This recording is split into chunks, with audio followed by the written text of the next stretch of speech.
Assalamualaikum warahmatullahi wabarakatuh. Ni ada ikan nak digoreng ya, nak buat sambal cili padi. Ada cili besar hijau, cili padi merah, cili padi hijau ya. Pedas ni ikut masing-masing. Ni ada bawang besar 2 biji, bawang putih tu dalam 3 biji ya. Ada air asam jawa. Jom kita kisar bawang besar dengan bawang putih. Kisar tu jangan halus ya, kasar aja. Kasar-kasar macam tu. Goreng ikan hingga garing sedikit ya.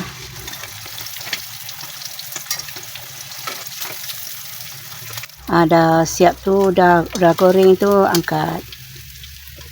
Kurangkan minyak goreng ikan tadi tu, tumis bahan yang dikisar tadi tu ya.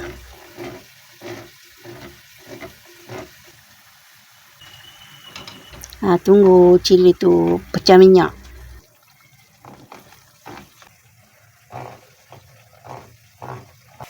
Masukkan air asam jawa, gula perasa dan sedikit garam ya.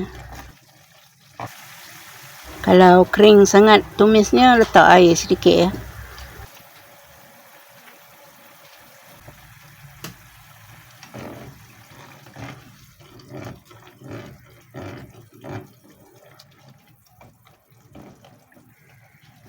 Hingga cili tu masak ya.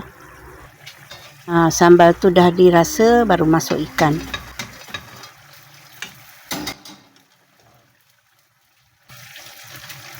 Gaulkan rata ikan dengan sambal tu.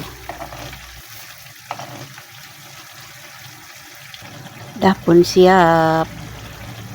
Ni apa nak masak sayur terung dengan kacang buncis ya. Masukkan telur tu, hancurkan. Lepas tu masuklah garam dan perasa ya.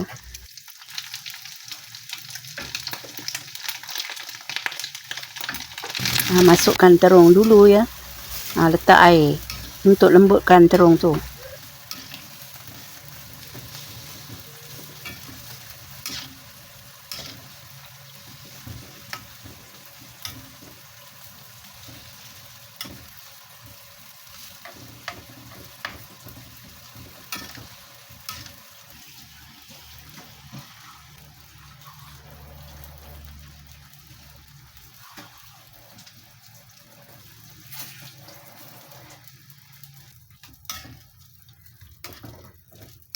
Tunggu terung tu hingga lembut ya. Nanti baru masuk. Last sekali masukkan kacang buncis. Dah pun siap sambal ikan cili padi dengan sayur terung dan kacang buncis. Assalamualaikum warahmatullahi wabarakatuh. Jumpa lagi di lain video. Okay, bye-bye.